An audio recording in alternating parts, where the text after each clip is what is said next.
right, welcome to an introduction to cannabis science, including medical marijuana dosing and titrating. My name is not coming up. Oh, it works better if you turn it off. There we go. My name is Martha Montemayor. I'm a certified nutritional consultant. And if I do this before a group of doctors, I have to tell you about my financial relationships. I am not being paid by any drug company or drug manufacturer to talk to you today. I have no financial relationships to disclose, sadly. I did. But I am the director of a non-profit organization called HCU Education that trains doctors in medical marijuana, and I volunteer my time to that. I also own a medical marijuana evaluation clinic, and that is called Healthy Choices Unlimited, and I'm sure you've all heard of that. I have helped over 20,000 people join the Colorado Medical Marijuana Registry, probably closer to 30,000 at this point in time. In other words, if I can't get you on the Colorado Medical Marijuana Registry, probably no one can. Also, no, that's really no. I think that's pretty cool. In most cases, if I can't get you on, it's because you were born at home, have no social security number, and no birth certificate, and you're just you don't exist. You don't exist. Exactly. I'm also the founder of Cannabis Clinicians Colorado, which is a nonprofit professional society that meets once a month, trains doctors in marijuana, and offers a conference called Marijuana for Medical Professionals in Even Years. It is coming up again in 2018. And let's just get started. You're going to know some of this stuff already, because I'm used to giving this to doctors who know nothing at all about marijuana. In fact, your average teenager knows more than your average doctor about cannabis. So, cannabis and marijuana mean the same thing. Cannabis is simply the botanical name for marijuana. Marijuana was a name that was added instead of the word cannabis in the 1930s, when it was made illegal to confuse the AMA so they wouldn't realize they were taking away the third most commonly recommended drug in the United States at the time. So, cannabis is an herbal medicine that has been used since ancient times. It is not a magical cure for all diseases. I know that's a disappointment, but sadly it will not cure your male pattern baldness. It won't help your ingrown toenails. I'm sorry. So everybody makes cannabis compounds themselves. We all make morphine within our bodies as well. Substances that are made within the body are called endo. That is a prefix for it. So just like we have endogenous morphine, we have endogenous cannabinoids, and they're called endocannabinoids. Everybody is making cannabis compounds right now, even this DEA agent. Every mammal on the planet makes their own cannabis compounds in their body. Now, cannabis compounds that come from plants use the Greek word phyto in front of it because phyto means plant, so those are phytocannabinoids. And cannabis plants contain over 400 chemical compounds, and 85 to 100 of those are made only within the cannabis plant.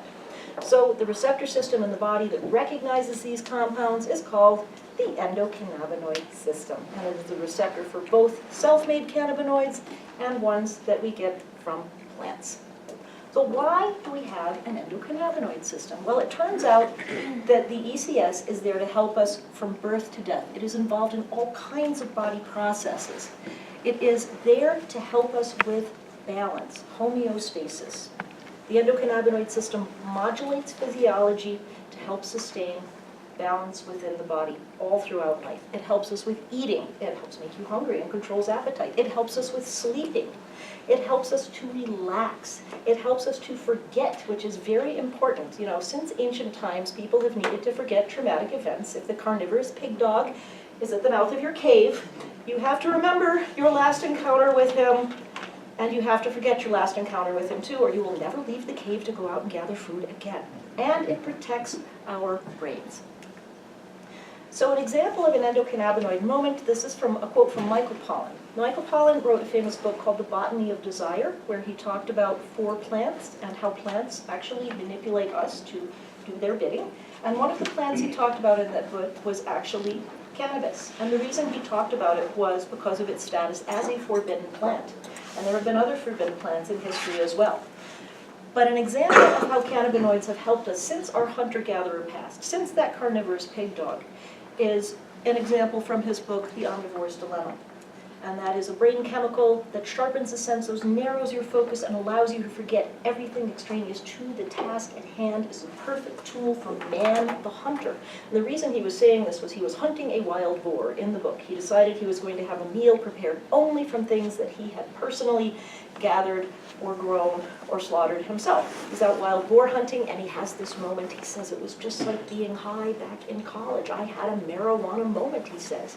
And all of his external distractions fell away. He was able to more clearly hear the snap of twigs as the pig he was tracking walked through the forest. The world seemed brighter and more in focus, and he was hungry.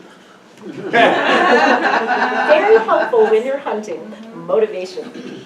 So, the endocannabinoid system is comprised currently of 2 receptors that we recognize. Those receptors are the CB1 receptor in the brain and nervous system, and the CB2 receptor that is in the immune system and in the organs. There are up to 8 cannabinoid receptors that have been identified now. In Israel, they talk openly of a CB3 receptor. We don't have science on that to show exactly what they're doing. But I can tell you this. Mice that have no CB1 receptors, they're called knockout mice, that are lacking that receptor, that are used for experiments, they still recognize CBD. So we don't know where CBD is actually binding to. It's not binding to CB1 because mice with no receptor do fine with it. It's not binding to CB2 because we've already proved that. So who knows is the answer. There's still a lot of mysteries here. Anyway, cannabinoid receptors are part of a family of neuromodulators, meaning they regulate nerve impulses. They are found on all cells, including and down to macrophages, which are cells within the blood. And that's one of the reasons we think that cannabis affects people at altitude more profoundly, actually, is because the number of macrophages and how they react at altitude are different until you adjust. And I think that's why many people, as you know, should take it easy when they come from a lower altitude for the first time. Thanks. So the endocannabinoid system is actually the dominant receptor system. In the brain and nervous system, there are 10 times more cannabinoid receptors than are receptors for any other thing. It is a huge system, and it's a shame we haven't really started, studying it the way we should. So here it is in the brain and nervous system. CB1 receptors are concentrated in the basal ganglia, in the cerebral cortex, in the hypothalamus, the hippocampus, the spinal cord, the medulla, the cerebellum. They're everywhere. And these are the things that they control: motor activity, motor coordination, short-term memory, thinking, appetite and sedation, and pain perception, and then the immune cells. The immune cells are mostly regulated by the CB2 receptors, and CB2 receptors, as you can see, are everywhere. This is from one of Dr. Raphael Mechoulam's papers on the CB2 receptors as a lipid signaling system within the body, and lipid means fats. What is your brain made of? It isn't muscle, I assure you. Quite a lot of fat. So, the largest organ in your body is not any of these listed here, it is your skin. And we believe that there are CB2 receptors right in the skin, which is why we get such good results from topicals, even though they're not penetrating into the bloodstream. It appears they are actually stimulating CB2 receptors in the skin, and that is part of the medical effect. So why do we need this? Dysregulation leads to disease. If your endocannabinoid system is not functioning properly, you might feel bad. And the CB2 receptor targets are lymphocytes, natural killer cells, and of course the immune system as a whole. There are actually some diseases now that we believe are actually endocannabinoid system deficiency diseases. And by that I mean that, for example, I have migraine headaches, right? And migraine headaches are thought to be the result of an underactive endocannabinoid system, meaning that my body's not making enough natural cannabis, and that is why microdosing seems to be a thing that works so well for so many migraineurs, is because by taking a little bit every day, you stimulate the body to make its own cannabis, and it protects it from getting that disease in the first place. So, CB1 and CB2 receptors are part of the protective lipid signaling system. They help regulate healthy fats. And this is why this is so important. $1 billion drug failure, I mean billion with a B, was stopped by the World Health Organization about 10 years ago. It was called rimonabant, and it blocked the CB1 receptors in the brain. So what happens when you block the CB1 receptors? Well, you're not hungry anymore. You don't want to eat, but you also don't want to live. It causes depression and suicidal tendencies, and so many people committed suicide or were threatening within the study, they had to scrap this billion-dollar drug. So don't mess around with the CB1 receptor.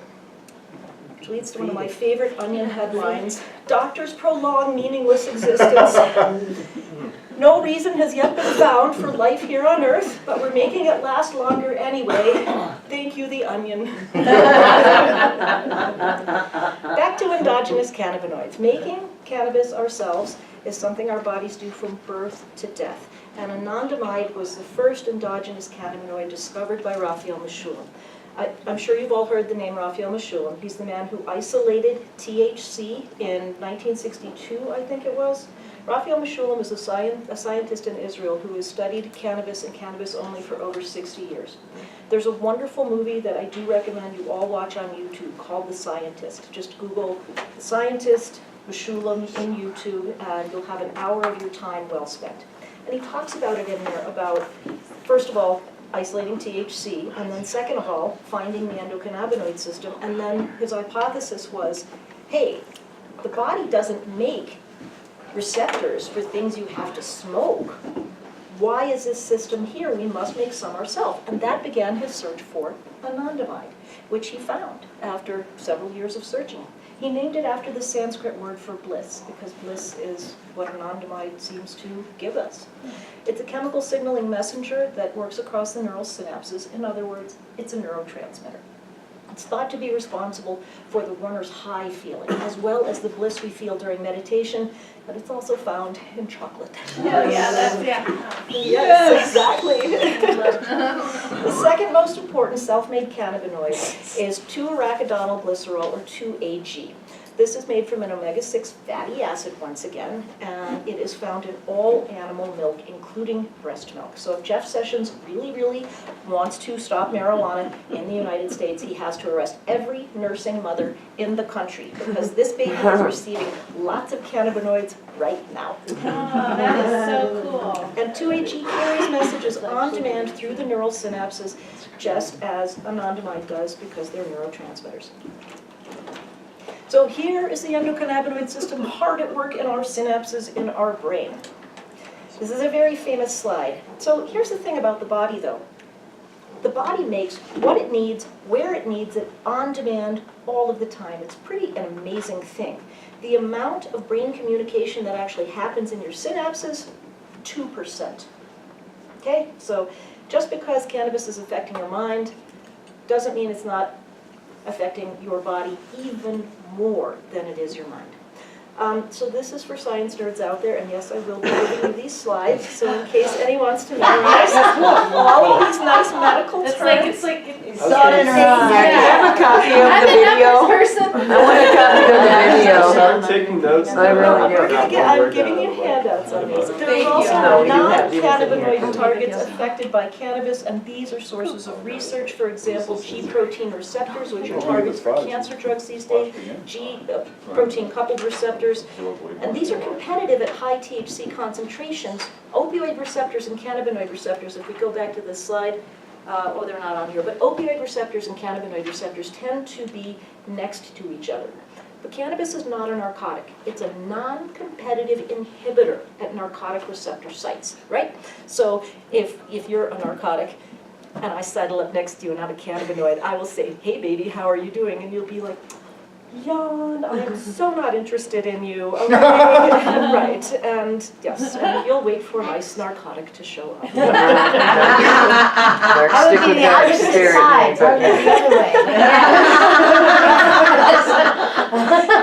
So we'll chat, but nothing's going to happen, is what I'm saying. Right. Truth. Yes.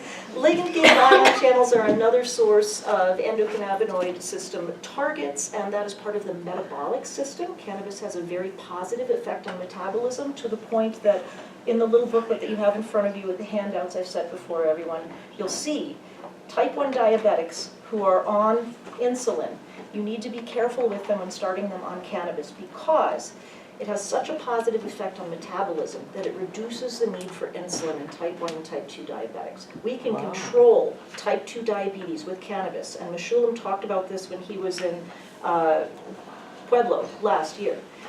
If you take cannabis every 8 hours, once you find your dose, we can actually control type 2 diabetes pretty well, in addition Wow. to diet and exercise. That's Wow. amazing. Type 1 diabetics who are insulin dependent, though, they just need to figure out how it affects them because it's going to reduce their need for insulin, and if they take too much insulin, they can crash. Wow. Now our heads are exploding. Can we please get to the pot smoking part? Yes, after a quick recap. Okay, so here's what we've learned so far. The endocannabinoid system, or ECS, is an internal homeostatic regulatory system that influences multiple physiological processes. It's involved in much of our health. Endocannabinoids are endogenous agonists of CB1 and CB2. They stimulate those, and those are the receptors to which THC also binds. Using plant cannabis actually stimulates the production of anandamide and 2-AG, the ones that we make naturally. And this is why we believe there are endocannabinoid system deficiency diseases, is because using cannabis from plants stimulates the body to make more natural cannabinoids, which can cause many people to come back into balance. And last, it's part of a lipid signaling system. Cannabis binds to fats. They do not like water. You see those CBD waters out there? They're bunk. That's my personal opinion. Okay, maybe someone has found a way to bind cannabis to water, but nature does not like that. They claim to use nanotechnology. So is that possible? Making it smaller doesn't make it bind to water. Oh, okay. Nano means small. A nano shear is where they put it through a giant blender to make the molecules smaller. Okay. They might coexist, but it's still, I mean, the reason you're supposed to drink a glass of milk with a brownie was to add fat, to give it more Right, to yeah. cling to. That makes sense. That was not just a 70s old wives' So tale. So maybe Yeah. you need chocolate milk? There we go. There you go. All right, you already know this. When we're talking about cannabis, we tend to talk about strains. We talk about indica, sativa, ruderalis, and hemp. Genetically, they are very similar. We had a geneticist come speak to us at our Cannabis Clinicians group last year. And just like two blondes can have a brunette child, and two brunettes can have a blonde child, and redheads can pop up sort of randomly, as we all know. When she tested cannabis plants, she could not look at them in terms of indica and sativa. The words meant nothing anymore because genetically they are so similar. So the strain names tell you nothing. Look at the lab test results. You're all used to looking lab test results, so we're going to whiz through this pretty quickly. THCA and CBDA are the raw acid forms of THC and CBD. And the difference is, if I put the chemical structure out, is there's an acid chain on the end, carbolic acid. And that is why heating the plant is called decarboxylating, is it drops that carbolic acid chain off the end of the chemical of the THC or CBD and makes it into what we call the, quote, active form. And then we have terpenes. And terpenes are chemically very short, little, very basic building blocks. Think of them as the building blocks of essential oils because they're the same fragrances that are in pine trees, lavender, black pepper, hops. They're really the same things. So like I'm allergic to pine trees. I try to avoid weed that smells very piney to me. If it smells like pine saw, yeah, I don't go for that. I like the lemony ones better. So if you're allergic to hops, which one are you avoiding? Okay, If- let's talk about that quickly. Or- Well, myrcene is also found in hops. It's also found in myrrh. Remember frankincense and myrrh and gold were traditional gifts. Might be the same. This is the hypnotic one. Myrcene is known to cause, a hypnotic effect, a calming effect. That's the one that's thought to be more in indica and therefore thought to put you to sleep more. Myrcene is responsible for more of the body high as well. And you can also extract CBD from hops. I mean, the idea that you've somehow banned marijuana by banning CBD is also ridiculous. You've also banned beer. Oh. So let's go back for just a minute. Terpenes are actually, the fragrance is part of the medical effect of the plant. And Dr. Ethan Russo, who speaks at our conferences on terpenes, believes that the cannabinoid terpene interactions, you can read it yourself, produce synergy that is part of the medical effect of the plant. And I also believe this very well. Now, when you look at the brain, you have 3 types of chemical signaling messengers in the brain. We have neurotransmitters that we already talked about, okay? You have hormones, those rogue elements that we all know and love. And then you've got the other one, which is called the molecules of emotion sometime. And they're responsible for thirst, for hunger. They're called peptides. Peptides are responsible for thirst, for hunger, for sleepiness, for alertness. Does this sound like cannabis at all? So this is where we think the terpenes come in. We think the terpene cannabinoid combinations are what's responsible for creating those molecules of emotion and create the joy and the thirstiness and the dry eye and those sort of things at the same time. Whereas the neurotransmitter part, serotonin, dopamine, epinephrine, norepinephrine, those words sound familiar? Yeah. Right. Oh. Cannabis works in the GABA pathway, which is a neurotransmitter, which allows it to raise dopamine levels, which in turn raises serotonin levels, which is responsible for many of the medical effects as well. So, common terpenes. So here's the thing about terpenes. It's the same as cannabis. So there is no known correlation between any given dose of marijuana and any given blood level in a person or effect in a person. Everybody has to do it for themselves. And even though terpenes are used widely in aromatherapy, it's the same sort of thing. There have done studies where they've given 16 people a 1,200 milligram dose of linalool to see if they would relax, if they could prove it was an anticonvulsant, anti-anxiety, and relaxing thing. And guess what? Just like cannabis, it was all over the place. There was no consistent blood level in anyone, and there was no consistent effect in anyone. So we believe the entourage effect is what's at work here, which is the sum is more, the total is the sum, more of the sum of its parts. It's 2 + 2 = 25, and that's the way it is with cannabis. But you have to find what's right for you. So, myths. We hear this all the time. I just want CBD. I don't want to be high. Oh, the horror, right? Yeah. Well, Yep. the myth is that CBD is the medicine and THC is a drug. It's just for fun. When in fact, that entourage effect extends beyond just terpenes and cannabinoids and into interactions between the cannabinoids themselves. And with the exception of delta-9 THC, all of the phytocannabinoids have a very weak binding action at those CB1 and CB2 receptors. They're not sledgehammers. They're a gentle caress to those receptors. THC is the only one that binds strongly at all. Many people get no effect from CBD until some THC is added in, and then they get the effect, and we're not sure if that's because of CB1 receptor activation or how the entourage effect actually works, because once again, we have knockout mice that the CBD affects anyway.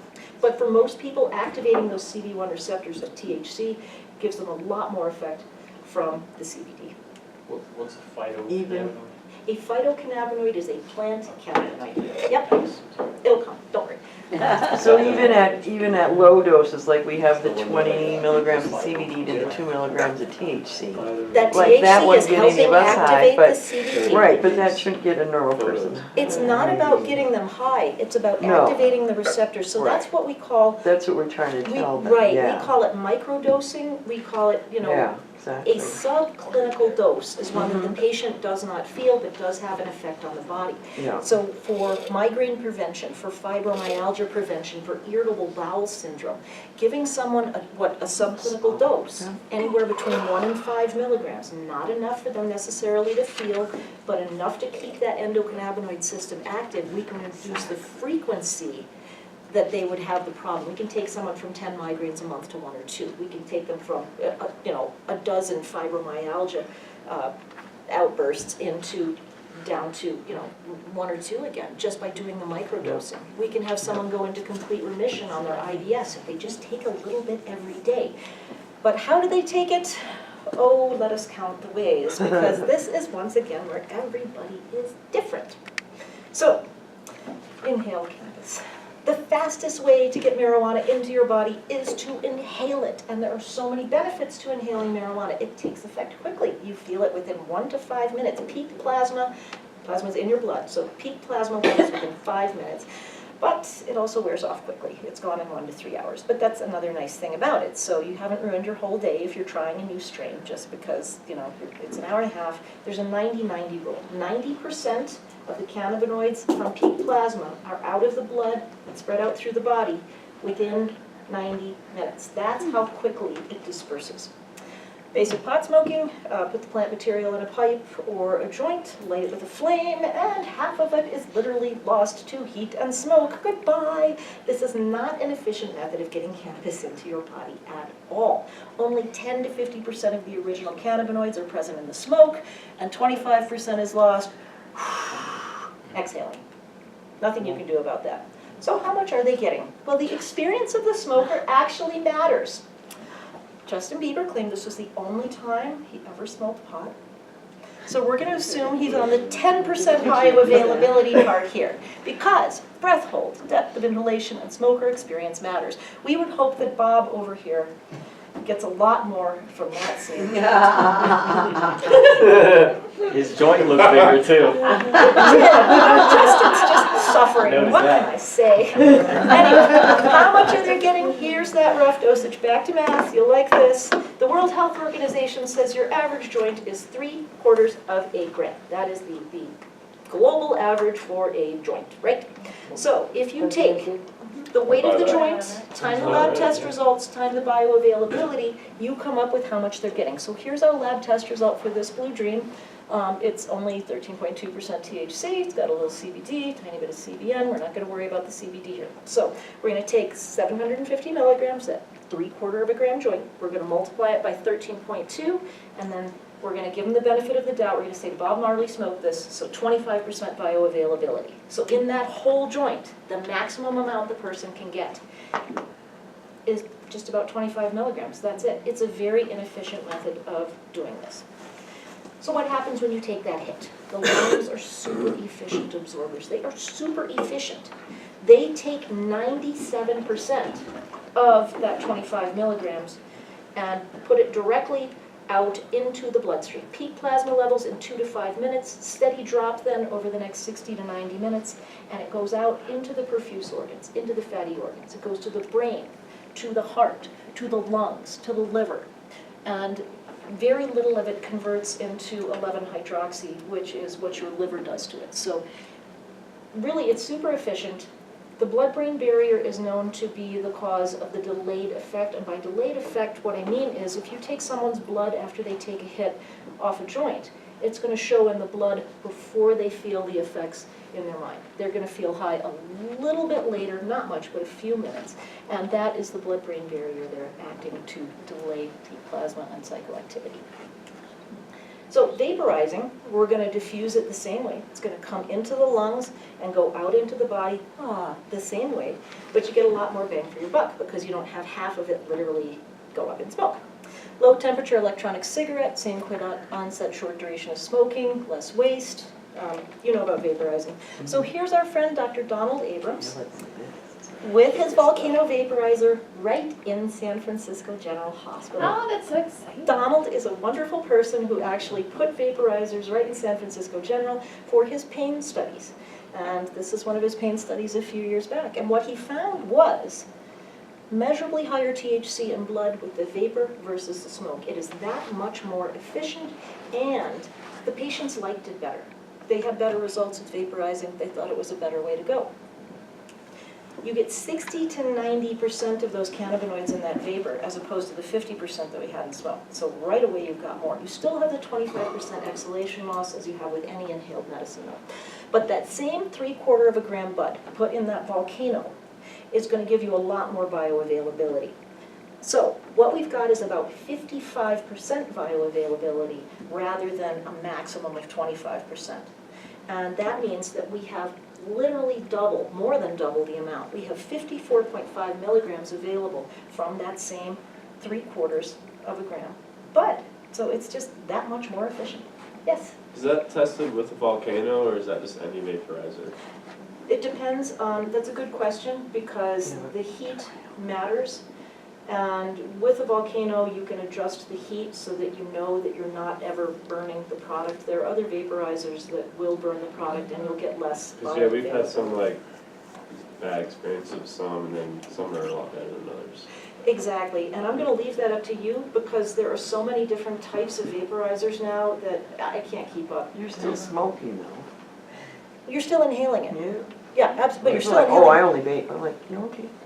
You're still smoking. Still a lot better. Well, it's inhaling. It's inhaling it. Once again, Yeah. we'll get to that in just Yeah, a second. exactly. I know there's a Okay, so difference, obviously. Who's afraid of the big dab wolf? This is important. That I hear. Doctors are terrified of dabs. I'm like, They're he's so right there. afraid. Here's the dab Big wolf, dab isn't wolf he? is That right. is, that's your alter ego we got. All right, so as you know, dabs are highly potent concentrated forms of cannabis typically made from hash oil. A dab is actually a single hit of concentrate. They can be 60 to 90% THC. And once again, thank you World Health Organization for defining a dab as about 1/10 of a gram per. Depends on how much you squeeze out, of course, obviously. So here's a dab lab test. As you can see, the total cannabinoid content on this is 89.5%, as opposed to the previous one where we had 13.2% THC. This one is 89.5%, so it's a lot more potent. Oh, gosh. So we tell people in clinic, if you don't know what a dab is, it's not for you. Oh, Because it's the puff That's not pass true. out problem is a real Way off thing, on that one. I was okay? on another point. That girl just needs to build up her tolerance and then she would be able to stay I couldn't keep up with my There life. are reported cases of dabs being used as date rape drugs. Oh no. Absolutely. Oh, that's awful. So, That sucks. do you That's know, not how I use my dab. that is not how you're supposed to use Right. that. So what we just saw there is an example of what we call medically as vasovagal syncope, otherwise known as fainting. It is a rapid drop in blood pressure, reduced blood flow to the brain, the patient turns pale, rapid shallow pulse, and they faint. Do not hold in a dab. It's not a joint. Holding in the dab cuts off blood flow to the brain at the same time that you're hitting it with all that THC, which accelerates the passing out process. We always called that a whiteout. I mean, way back in the day, you know, like if a friend would come over Yeah. Yeah. and, you know, they would go pale Oh, and they start absolutely sweating go and pale. it was, and that's great to know there's a. Yeah, no, it is an actual, Yeah. medical thing, vasovagal syncope. So do you only not hold in your dab if you feel that way, or is that Or always- are you not supposed to? Well, Yeah. what you don't I want hold to do it is back. cut off blood flow to the brain at the same time that you're hitting it with all that, because your blood pressure lowers rapidly with that much THC. THC is known to lower your blood pressure and raise your heart rate. Okay, so lowering the blood pressure at the same time that you're holding your breath will make you faint faster. So if you know your tolerance and know you will not faint doing this, you're Right. fine doing it, but you're fine doing But it. it's good to tell You're the gonna get just customers. as, well, I think, Customers. so you're getting just as high Especially holding it in yeah, as you for- are for- not yeah, holding it in, Because right? there's a lot Yes. more people that are interested in dabbing, you know, Absolutely. and it's, Well, and here's why. Remember, we had that 54.5% THC available in the vaporizing? That's a single hit on a dab. That's not that whole 3/4 of a gram bud now. That Right. is that in that one hit, that's what we have available. If you know you can handle that, great. But that's the math, okay? Baby It's steps. accelerated Baby really rapidly, exactly. My wife. Well, see, he's mad. So some people say that there is no medical dab use, that that's just for fun. They would be wrong. And we have had excellent results with dabs for certain really incapacitating episodic I bet. conditions. Cluster headaches, severe muscle spasms with our MS patients where they are simply locked up. Sometimes a dab will just relieve that completely. Migraine headaches, when you get the aura, get the little twinkle, you know it's coming. Sometimes taking a dab can save you days of pain. And epileptic aura. Epileptics tend to start saying things like, are we all in the same TV show together? Or have, you know, we've been here before, I know we've done, an intense sense of deja vu is a typical epileptic aura. And sometimes a dab then can stop the whole seizure from Wow. coming. We've had a cancer patient say with dabbing that when they have that metallic taste in their mouth, they dab it and it releases for 5 minutes and they can eat. Oh, the chemotherapy taste, yeah, that's Yeah, fantastic. and they do, they just Metal put as much food as they can in their body within those 5 minutes. And That's yeah, great. yeah. Yeah. Fast onset, high dosage equals fast relief, but we do see more abuse of them. I mean, absolutely. So let's talk about what abuse equals. There's a difference between dependence and addiction. Dependence is defined by the National Institutes for Drug Abuse as physical discomfort upon the removal of the substance. So if you're a back pain patient and you go off your marijuana, your back pain might come back with a vengeance. That is dependence, okay? Addiction, however, is compulsive use of the substance in the absence of symptoms. If you're dabbing 10 times a day because it's time to dab again, not because your back pain is back, you might have an addiction problem. Any use, we have patients who tell us that that's what they're doing, that they're just so used to dabbing at these times. Any use that gives you no enjoyment with the habitual use is a problem. If it's interfering with your life, you know, if you have stopped going to poker night or whatever it is because you got a dab now at those times, you might have a problem. Your chances of getting addicted to marijuana are about the same as your chances of getting addicted to coffee. It's about 6%, but it does happen.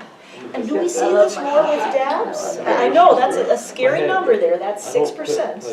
If you're running to Starbucks, but it absolutely does happen. And one of the Wow, look reasons... at that nicotine, that was crazy. Oh no, nicotine, yeah, yeah, I mean, I could nicotine know is that, more but it's- addictive than any other Yeah. substance. It is the hardest one to get off. Heroin, cocaine, alcohol. I mean, this is a pretty amazing chart. Quit cigarettes cold turkey. So you're lucky, that's very Yeah, rare. some can. Anyway, How long do you smoke for? so Since I was 12. every now and then you'll have someone comes in who's one of those dab 10 times a day people, and they will seem, you know, you're out of their favorite dab and they'll be upset. They'll start to get agitated about it. Neurological and psychological side effects from dabs can be memory and attention problems, sleep disturbances, dizziness and disorientation, cognitive impairments, mood swings, low motivation, and low sex drive. But guess what? Those are also the same symptoms of Drinking too much. butane poisoning, propane poisoning, isopropene. It's also hydrocarbon, what's called Painter's syndrome, which is too much exposure to solvents. These are some dabs tested in July of 2014. Here we have 2,700 parts per million of butane in one of the dabs. Here's 1,800 in another, over 1,000 in another. Here's Is that isobutane. butane going in it if they're heating the thingy? So you can, They purge it, they purge That's it. quite The a... thing? They purge it. there's different levels of purging. Purge it, Obviously, purge it. this propane dab was not well purged. It's got 4,500. Well, they're gonna be doing Parts all per that million. with the testing now, they'll be able to Gotcha. That's hopefully what you address call some of butane that. soup So- right there. I was not on the committee for how much residual solvent there's going to be allowed in dabs. I wanted them to follow OSHA guidelines. Sure. And they threw it out the window and That say sucks. that 800 parts per million is totally fine. OSHA shows damage, oh, here it is, damage in mice at 100 parts per million to 400 parts per million. We've got over 4,000 in that. And the people who make concentrates who are Wow. on this committee want it set at 800 milligrams, 800 parts per million and up. And Make Even though more that is for it, known yeah. to cause Painter's syndrome. Are they gonna be required to list the ppm on the, I don't know, and I don't think so. Right That's now, unfortunate. right now we test only recreational, as you know, and not medical, and we are not testing for this right now. You do not know, there's no reason, we have good enough purging methods, there's no reason for there to be any residual solvents in any Yeah. dabs out there. I mean, it is laziness to not extract it, or you're still doing it in your backyard with a ski glove and can butane, right? Yeah. Anyway, there is such a thing as chronic solvent-based encephalopathy caused by inhaled organic solvents. It's called Painter's syndrome because it typically happens to people who stain furniture for a living in places that aren't well ventilated. It crosses the blood-brain barriers, present in mouse studies. Effect on absorption of heating the solvents is unknown. These are people who are using it without heating it. We are heating those same solvents and putting them into our face. So this is why we think that maybe some of the effects from dabs are from the solvents and not necessarily from the cannabis. The neuroprotective effect of cannabis seem to be strong enough that no one has ever had a recorded case of chronic solvent-based encephalopathy from doing dabs. But, you know, at any rate. someone will get That'd there. have to be pretty extreme. We're out there, We're sure trying, that's for sure. Anyway, we are back to another myth, that it is a drug if you smoke it, it's a medicine if you swallow it. Why is this an okay inhaled medicine, but this is not? You know, we're back to having prejudice once again as to what is a medicine and what isn't. I am a huge fan of the asthma-type inhaler, aerosol mist. I think that is a fantastic product, and it really normalizes it for a lot of people. Anyway, this statistic, I wrote this piece a couple years ago, I wrote in 2017, the 2017 statistics are double this. We had 64,000 Americans die of drug overdoses in this country in 2017. There is a deaths in America number that comes out from the Department of Health every year that's a fascinating read, and it shows how many people die from buckets and pails, for example. Yeah. They were just saying a It's the baby, weirdest that thing. they were trying to blame a baby for passing on marijuana recently. It was like the last 3 months, and I didn't follow up on it, but I need to. It was somewhere. Let's talk about that in a Yeah. minute, because that's an important thing. First of all, fetal marijuana syndrome is not a thing. It does not exist. It has never been an issue. Fetal alcohol syndrome is a real and serious risk. There's no such thing as fetal marijuana syndrome. Here's the problem for your customers who may be pregnant or planning a pregnancy. We always tell people, do not use cannabis in your 3rd trimester of pregnancy, period. Do not use it in your 3rd trimester. Not You because tell people that? we tell people that, absolutely. There is no damage to the child, but every hospital in this state diaper tests the baby, and if the baby tests positive for THC, you're a child abuser, and social services can, number 1, take your child away, number 2, give you a shot to prevent lactation so you cannot breastfeed your child. Which is one of the worst times, and that's why. And it is all, It is this has been constant, and there is no proof. It's all based on how clean your house is 1 or 2 days after giving birth is what they base their judgment on whether or not you're a child, abuser on. But it's horrible. So the reason that we say no cannabis during the 3rd trimester is to protect the mother from social services, not to protect the child from any harmful effects. So cannabis has killed 0 people ever, and that includes babies. In 2014, 45% of the marijuana products sold in Colorado were not for smoking them. And this is how popular that edibles and other forms of Do marijuana they are. choose who they diaper test? I mean, 100%. my son, I just, there's no, I mean, that kid was. We were past that time. They weren't doing all the. Yeah, no, they're just doing it now. Our They're kids. just doing Now this they're now. these. That They didn't- 2000, my son was Oh, born in 2000, they 2000. might not have been doing it now. Okay. Yeah, No, they weren't. yeah. Okay. I Mine was think born in we've got. 2002. I'm like, Yeah. But you- woo! now, I'm Rules like, now, are they they gonna test come get me 2 months everyone. before he turns 18? Yeah. I'm done. yeah. Anyway, let's go on to oral absorption. So tinctures, oral sprays, things that you hold under your tongue, that's called buccal membrane absorption, which means that the mucous membranes in the mouth are absorbing more of it than the stomach does.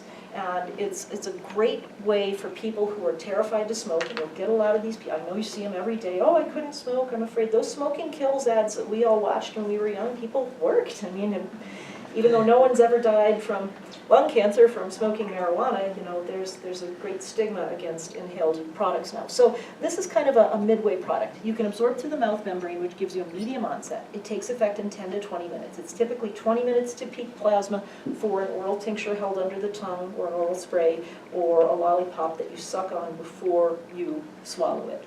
But it's the same short duration. It only lasts for 1 to 3 hours, typically, like smoking. So it's a good way for people who are afraid to try something with a little bit of a faster action without waiting the 6 to 8 hours for that edible to take effect. So GW Pharmaceuticals, the makers of Sativex, the one and only approved as a pharmaceutical everywhere except for the United States, did a lot of work for us. Thank you, GW, for doing true pharmacokinetic testing. So this is where things get crazy. They gave them all a 20 milligram dose of a 1-to-1 THC and CBD. It was 10 milligrams of THC, 10 milligrams of CBD. They used 4 different methods: under the tongue, inside of the cheek, sprayed down the back of the throat, and then they had a swallowed capsule to test it all against. There is no known correlation between any given dose of marijuana and any given blood level in a person or effect in a person. And here we see all these people giving this stuff, and some people are still at the 0 line all the way across. Some people had nothing show in their blood, no matter what form was given. Others had a lot show in their blood. You just don't know until you try it. So this was all based on averages, and that is that average line going through the middle there of all the people that they tried. Peak range varied from 7 nanograms of THC to 0 across these people. So the individual results are more important than the test data on any product. When someone asks you how much to take, it's trial and error method for them to figure it out for themselves. Any kind of test data is not going to show them anything other than this sort of random result, and here's the average. So, edibles, long onset, not felt for 30 to 90 minutes. You don't absorb through your stomach, you absorb through your small intestine, and it takes time to get down there. And what you ate your last meal and how long ago it was make a big difference for how quickly that edible is going to take effect. You have to be careful with dosing, much higher chance of overconsumption, as you all know, and highly psychoactive, highly effective though when used properly. So let's talk about how this comes in. All right, so here is your dose coming in. So here's the regular digestive tract, right? And some of it is going to be absorbed through the small intestine here and then go through the liver. The liver is an amazing thing. The liver wants to scrub away all the toxins in your body and release them out as urine. Some of them are going to go out automatically as feces here, but what actually does get absorbed goes through the hepatic portal system and then out to the rest of the body. And that creates 11-hydroxy-THC. This is a metabolite created by cytochrome P450 in your liver. Smoking marijuana does not convert much of the THC to 11-hydroxy. An edible, though, can convert up to 90%. So what's so great about 11-hydroxy-THC? Well, it is more psychoactive and less predictable than THC. This is why when people freak out on marijuana, it's almost always on edibles, because that 11-hydroxy is what makes you freak out. So how do you know if someone's going to freak out or not? Well, our anecdotal evidence from clinic, from over 20,000 patients, says the more clogged up your liver is, the more likely you are to freak out. If you are an alcoholic, you're more likely to freak out on edibles. Seriously. If you spent your whole life taking an aspirin every time you had a headache, and a Tylenol every time you had a fever, and a Benadryl every time you had a runny nose, and Claritin all summer long, you are more likely to freak out on edibles. If you are a Christian Scientist who never took anything and never got a flu shot, you're more likely to have edibles do nothing for you. Right. Makes so much sense. Because your liver is fresh and clean, and it's going to scrub away all those nasty cannabinoids and not convert them into 11-hydroxy. So good at my liver now, though. I don't So think know your patients. If your patients had chemotherapy, their liver's probably clogged up. Your liver's job is to filter out all those drugs. Drugs affect the liver as much as alcohol does. And those are the people who start them off really slow, start them off on tiny little bits. The people who, grew up on a farm and went to the doctor twice in their life because it was time for the baby to come, and that's the only time they went, they might need more. Yeah, but you never know, so we're going to start slowly on that. Skin balms and salves, like we talked about earlier with the CB2 receptors in the skin, literally 50% of our patients over the age of 65 trying marijuana for the first time get at least some results from topically applied cannabis. That's how strongly it's effective. We had a 94-year-old man in the other day who was so cute. His arthritis is terrible, and I gave him we put some of a CBD-only rub on him before he went in because he was in terrible pain. And he came out and he just bought it. He's like, give me that right now. That worked. This is the first time I've felt better in years, And we said, now you're going to go try the one with the THC in it because you'll probably respond really well. But it's a first thing to try for a lot of seniors who want to try marijuana. It's also what we use for our commercial driver's license people, or our, the cops who come in with wearing the 40-pound gun belt that they've worn for, 20 years now, and their hips are all messed up. It will not show on a urine drug screen unless you put it in your underpants. Please, people. So the There are cells products do made not for that. come on a blood test. The salves will not show on a blood, unless it has an uptake agent, it will not show on a blood test if it's applied topically, but it will activate those CB2 receptors, so the patient should get some relief. And once again, and we'll get into, suppositories and pleasure creams and things like that in just a minute. But yeah, you really shouldn't absorb it into your bloodstream as long as it's not in your underwear. Why not in your underwear? Well, especially for women, those mucous membranes absorb. They really do. So your frontal and back area. Exactly. The rectum doesn't absorb as well because it was designed as an output device. The vagina was designed as an input device, so it absorbs really well, which is why those, menstrual cramp suppositories work so well for women. We do have a lot of men who do get relief from back pain and things like that with rectal suppositories, but the pharmacokinetics, when you take someone's blood after rectal suppository, aren't that great. We've had fantastic results with them for colon cancer. We've had fantastic results with them for spastic colon.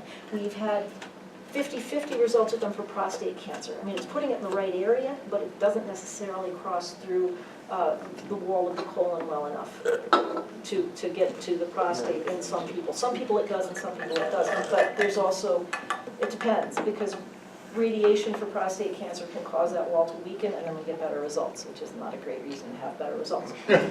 Yeah, but at any rate, skin balms and salves, they're a great first thing to try, like I said, for older people. Works on the area, apply.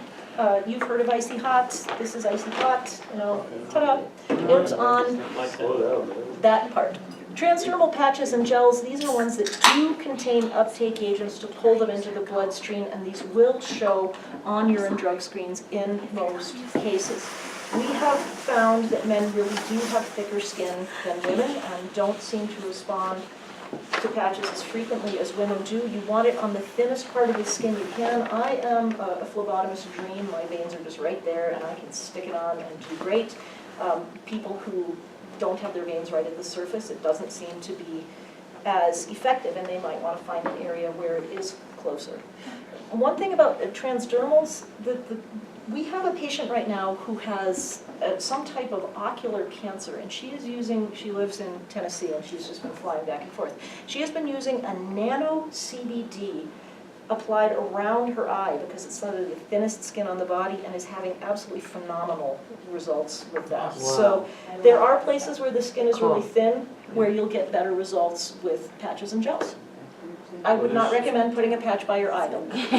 Don't do that. All right, raw cannabis juice. Oh, how I love raw cannabis juice. I am working on a product that hopefully will be in dispensaries within the next few months. It is coming in a frozen product in ice cube bags. They're measured dose half-ounce cubes. Yay! The person who has the MIP for me just hasn't let me start using their kitchen. Wait. What? We're going to be able to get that from Medical? Yes, Ice cubes? yes. I have been working on a product for 2 years. Well, I've had it. It's a good product. It is a good product. Yeah, that's exciting. I know, I'm so excited. Anyway, that's life-changing. all the way through the body, the raw cannabis juice, personally, I believe that the leaves either have digestive enzymes in them or something that acts as a probiotic because of the results that we get with Crohn's disease, irritable bowel syndrome, inflammatory bowel disease. We have fantastic results with this. It is non-psychoactive. It will not make you high or stoned. It is a potent antioxidant, and it tastes like Green juice.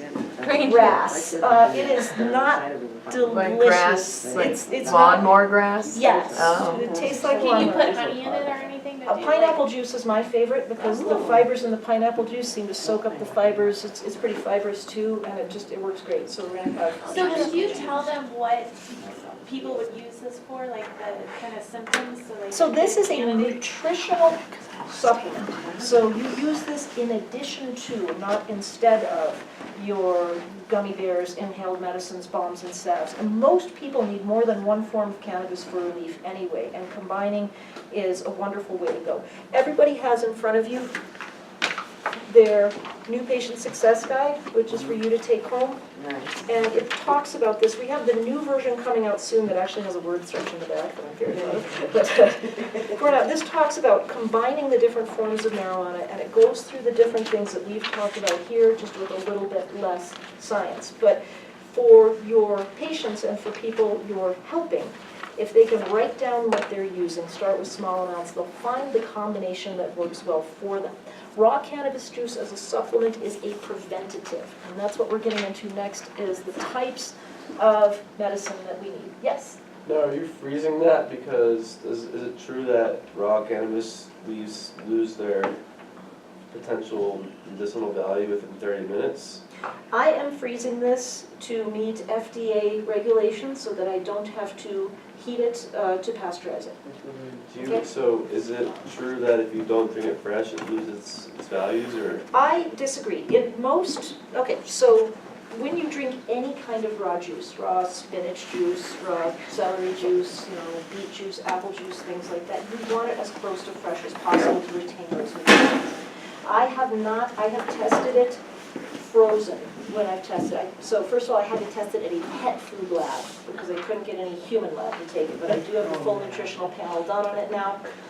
Yes, so at any rate, I try to juice within 4 hours of it being cut because as with any raw fruit or vegetable, that's what you want. We have changed the nutritional quality of our food by the length of time we keep it in the grocery store right now. It used to be that, your food was old if your grandmother dropped the carrot walking in from the garden to the house. And we don't eat food like that anymore. We store it for, days, weeks, months before it gets to King Soopers.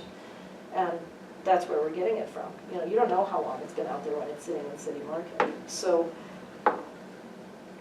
I don't think that we're losing as much as we lose anyway with produce from the grocery store, but I'm freezing it to meet that FDA standard. Okay. Because I don't want to have to heat pasteurize it. And you said, I'm sorry, you said that the MIP that you were working with is what? I am working with a MIP in Denver on this, and we've got the product all planned out and ready to go. We just haven't started. I don't know what's up with their kitchen, but they haven't let me start making it yet. Production is a little. You will be on my list first thing, don't worry. So why do we think we have such great results with the juice? Any green juice contains chlorophyll. Chlorophyll is the stuff that makes plants green. It's how they convert sunlight into food. It's amazing. Well, chlorophyll, which is plant blood, is structurally similar to hemoglobin, which is people blood. They're very, very similar. And this is our mutual patient, Diane Dyke, who is very vocal about her cannabis use and how well it's worked for her, has a rare blood disease called cryoglobulinemia. She credits this with saving her life. She believes it's building up her blood well enough that she is able to function. She's out of her wheelchair. She probably shouldn't even be considered homebound anymore. She's doing so well. It is absolutely amazing. So any type, this is why I am such a big fan as a nutritional consultant of green leafy vegetables, because they are blood builders and they help increase your energy because of that. Very energizing effect of any raw juice caused by that structural similarity. Back to your underpants. Suppositories and intimate oils, you put them on your flour.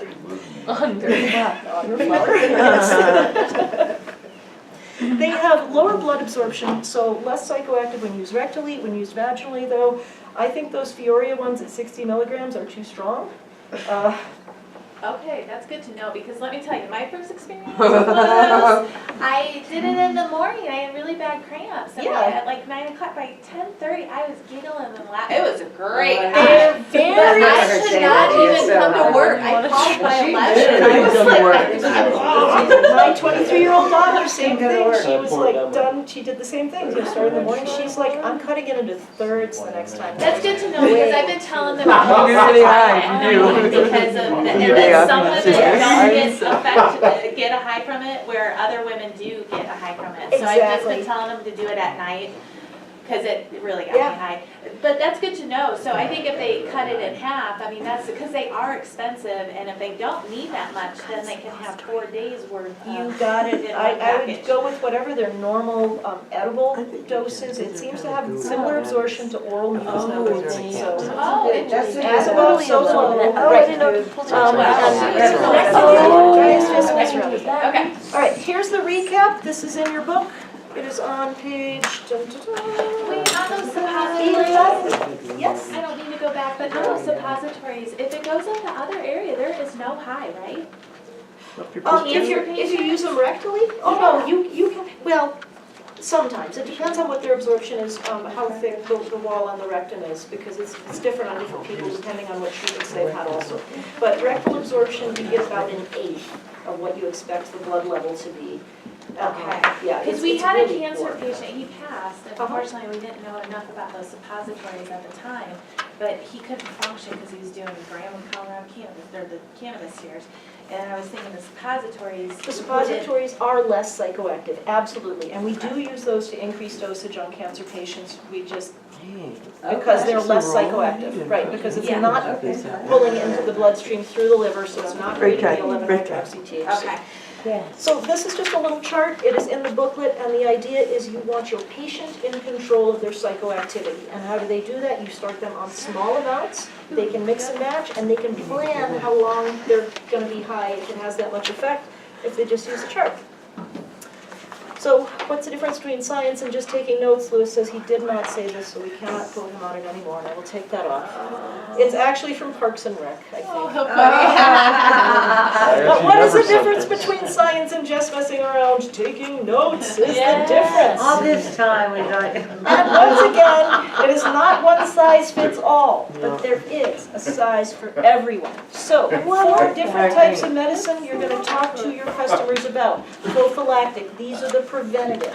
And ideas of the preventative are those micro doses, the subclinical dose, 1 to 5 milligrams, a little bit every day. It might be half a joint at night for one person. The next person might use a couple of drops of a tincture during the day. Another person might use an asthma inhaler a couple of times, or an oral spray. It's different for everyone what that dose looks like. Some people will use the raw cannabis juice for that, or THCA, and others just, an edible every night that goes all the way through the body is what works for them. And then we have daily support. And once again, something less psychoactive. Usually Balms or Salves used topically are fantastic for a lot of people with musculoskeletal pain during the day. So they'll have their, whatever their thing is, if it's a 20 milligram edible at night, and then during the day they use the balm and salve, and that's how they get through it, that's fine. Less psychoactive or non-psychoactive, and the microdosing, once again, especially for those pain patients. Acute or episodic relief, the fastest way to get this into your body is to inhale it. I mean, I'm a big fan of ordinary pot smoking. It's so easy to control the dose. You feel like you've had too much, set the bong down and back away slowly. You'll be fine in an hour and a half, right? Yes. I mean, it's easy. Oral sprays for that mouth absorption, combining some of the gels, because that works pretty fast, and for severe episodes, dabs. And then relaxation. Brad Pitt can bring his bomb and wear himself at any time. I'll even buy the Cheetos. Stress relief is important. This is where we have bath salts, which, as you know, are Epsom salts rubbed with cannabis oils. They're not, if anyone ever tells you to snort a bath salt, do not. That's not how it is. Well, that's the Spicer K2 thing, the synthetic cannabinoids that kill you. Exactly. Teas or drinks, inhaled cannabis baths, soaks, balms, and salves, and having Brad Pitt on your sofa. Yeah. None. Let's look at a few examples for some just patients with who we know have common conditions. So here's our Parkinson's patient. I always wondered if he used marijuana. What he does now. I've heard he does, but I would love it. tried to get a hold of his foundation to find out and see if he wanted to speak or make a statement for a conference, and just haven't gotten any It's too bad. response at all. Anyway, we have had great results with Parkinson's patients with high doses of CBD throughout the day, and then I am a firm believer of combining CBD and THC, and then smoking as needed. We want to relieve spasticity, you want to relieve tremors, and you want to relieve pain. And the bath soaks, for people like that, getting in that cannabis bath means so much for someone with tremors and muscle spasms like that. Tony Hawk, when he's, recovering from his shattered pelvis and back in rehab every other month, right? Musculoskeletal pain, we would want him on probably a high-dose edible every night, make him get some sleep. What happens with musculoskeletal pain is you tend to wake up every hour and a half, because everybody unconsciously rolls over in their sleep. And when you've shattered neck, pelvis, shoulder, all the other things that Tony Hawk has broken in his life.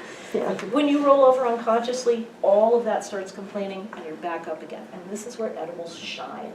All the way through the body, can help you stay asleep, and that good night's sleep really results in a better day the next day.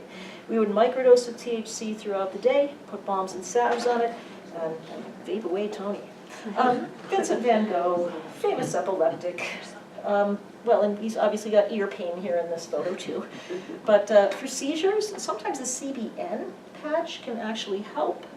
But in most cases, there's sweet spots with the CBD-THC ratios for our seizure patients. We find that the 10 to 1, 10 part CBD, 1 part THC is a sweet spot, but we also have people who have to flip that and do it the opposite way because the THC works better. It is true trial and error for that one. And then here we have Psyduck for all of you people who remember Pokemon. He was the little duck whose secret power was his migraine, and the power would come out of him. Breadcrumbs. So we want some CBD THC breadcrumbs. We might want a high THC vape, like Durban Poison. And one of the reasons for that is migraine headaches. There's a couple different types, and one of them is where your blood vessels feel all squeezed together and super tight. THCV can actually act as a vasodilator. So migraine patients who do well on Imitrex, we have them try a high THCV strain, and Durban Poison is the most common one on that, and any variation on that, Durban Haze, whatever you happen to be growing, because we tend to get good results with those vasodilators. The other type of migraine is the one that is the opposite, where your head feels flooded with blood, and caffeine and other vasoconstrictors work better, and that's just whatever strain. What other ones work better? The vasoconstrictors, I don't know which are vasoconstrictors. We know that THCV does act as a vasodilator, which can also help for asthmatics, for in bronchial tubes, What's same the B thing. stand for? But it is in your little booklet. There's a key in the back with, There's a key in the back, the science is in the back, and THCV, it does not explain what the V is. I'm So- sorry, I don't know the actual scientific word for THCV. Tetrahydrocannabinol.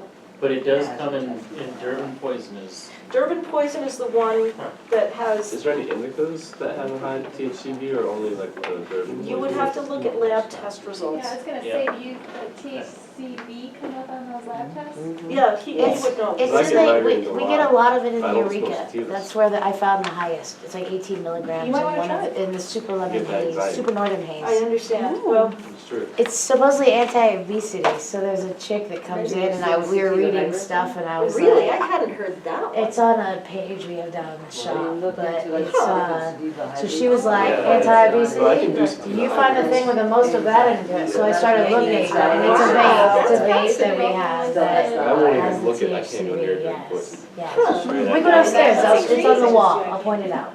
Yeah, we'll look into that. I'll have to Yeah, look for a nice look hybrid. into that, because that's something that we've had some good results with, yeah, THCV. And that's back to where things get weird again. If it's a tomato that's never been hybridized, it's called an heirloom.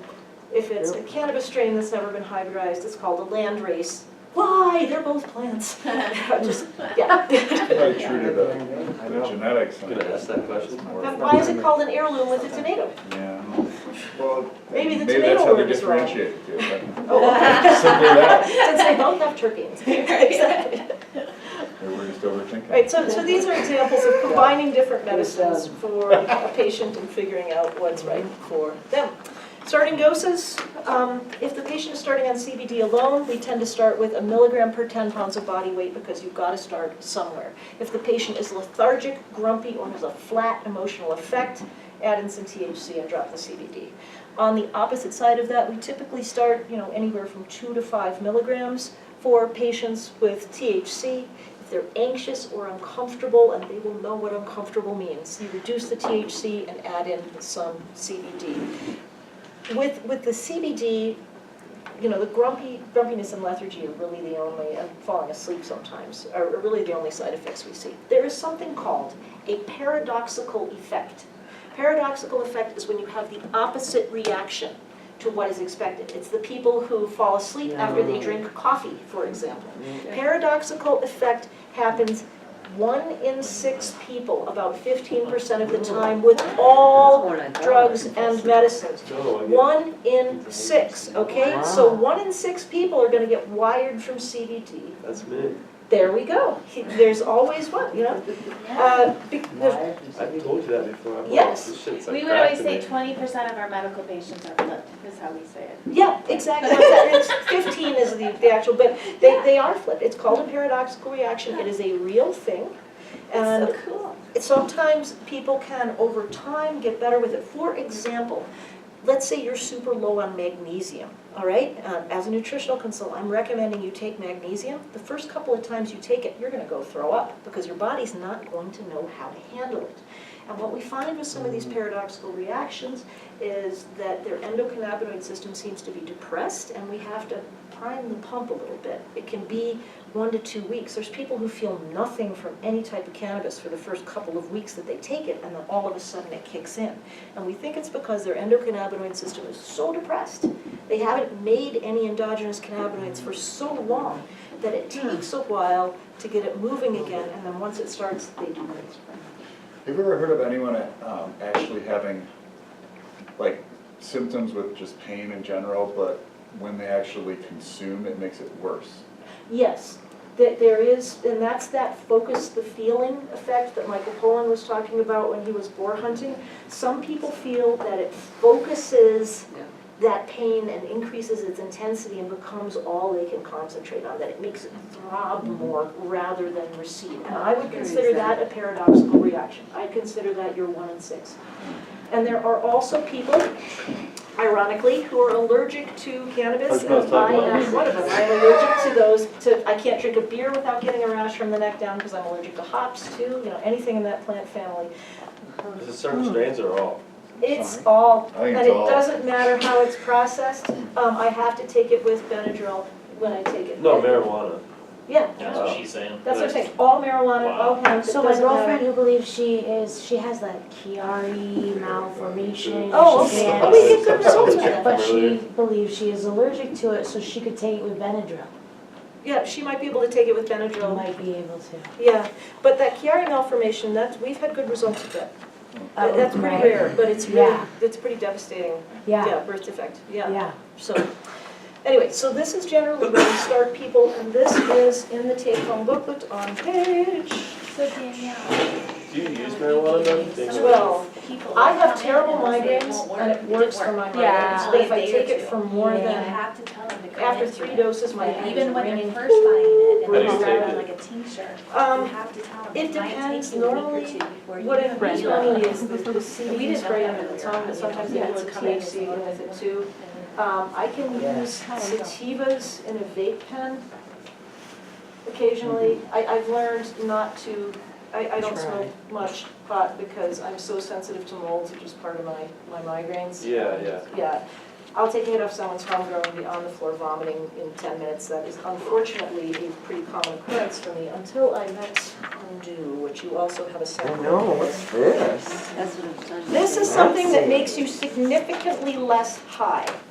So starting doses for everyone is here, and then what to do if you get too high is here. I made a formula called Mary's Rescue a few years ago that used glycerylphosphocholine to activate to reduce dopamine levels in the brain, and then magnesium to push it out through feces, which is how 25% of THC is expressed. It worked in about an hour. This works in about 10 to 15 minutes. It works so fast, it works so well. It is made from something called olivetol. Olivetol is a chemical that has been studied in regards to THC for decades. My friend Sorara found a plant-based source of it in lichen, the stuff reindeer eat off rocks, and patented the use of olivetol. She's, put this in with vitamin E and some olive oil and things like that too to standardize the dosage, and then she has a patent on it for reducing overconsumption symptoms with cannabis, and the stuff totally works. I have used it myself. Can we have this in the dispensary? or- You may, yes, you can have these in the dispensary. This is like having a lighter in the dispensary because it contains no cannabis of any kind. This is an accessory that goes near the t-shirts. Can we sell them or are we giving them? You can sell these. These are your samples. It costs, the wholesale cost is $5. They sell for $10. It's 2 doses for most normal overconsumption situations, like you've been doing bong hits all morning and you get called into work. Take one, go to work. You will be so disappointed in your high, you'll be able to work just fine.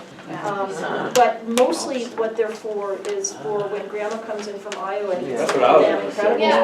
stuff. Well, that's why I was This gonna is- say. yeah. Social You are values, I'm like, saved I'm there. from that hospital trip, that ambulance ride, it's done in 20 minutes. I was working an event a couple weeks ago that was a consumption event for people new to cannabis, we were seniors. It was like joint rolling for people Lola's age, right? learn and all this stuff, but they had a whole bunch of edibles there that were not well marked, and one woman had too much, and she literally passed out and was dragged into the massage area, and they called me. She was unable to stand, she's moaning and groaning, we asked her if she wanted to take an undo, she said yes, I gave her one, and a bottle of water, and, I mean, she's unable to stand at this point, the massage therapists are just kind of patting her head. She stood up in 20 minutes, I mean, literally, just got up, stood up, and said, I'm gonna be okay now. And everyone was like, oh my gosh, it worked. They expected her to be down for Yeah, hours. because the tourists that are coming in, and you always can tell who they are, and then the older, some of those older medical patients Yes. that have the cancer and are so nervous, like we've talked to over a medical, to be able to give them this with, you know, that Colorado Cannabis Cures or something, you know, like, Yes. and then they will feel like, okay, I got something at home if Yeah. something happens, you know? These two things together, so this is your sample of Thank that, you. and Thank you. give it a try, you know, try it out on family members, things like that. Okay, we are about done here. All right, guys. We're almost done. This is like an aspirin bottle. It says take 1 to 50, 1 to 10 times per day. The point of this is Oh. cannabis is like an aspirin bottle. It says take 1 to 50. Okay, 1 to 10 times per day. You don't know if your patient's a 1, 22, a 17, a 35, they could be a 50. All of that is appropriate use because no one has ever died of a marijuana overdose. Dina and I were talking earlier about 18 to 20-year-olds who give their medical cards and come in, and what are the ethics on that if the person, you know, what are the ethics on people who get medical cards and just want to get high? And the way that I look at it is that someone who is out there chasing that high is going to get high anyway, and this is so much safer than alcohol. It is so much safer than pills that, as far as I'm concerned, this is more ethical than turning them away and having them go to a liquor store because they can die. So that's my personal opinion on it. I mean, everyone's got to make their own decision on that, but we had a 17-year-old kid die in Grand Junction last June. He'd been brought in by his parents 3 weeks before his 18th birthday, you know, already hooked on painkillers after a shoulder surgery resulting from a football injury. And he was worried about himself, his parents were worried about him, well, his ID was going to expire in 3 weeks. And I made the call to say, well, we'll just wait 3 weeks to mail it in, you can start it then when you get your new ID. 2 weeks after what the date we should have heard from him, we called his parents and they were burying him. He'd OD'd on the painkillers. That he never got started on marijuana, and I have, you know, just ever since then it's been like, you know, so someone wants to get high, big deal, they won't die.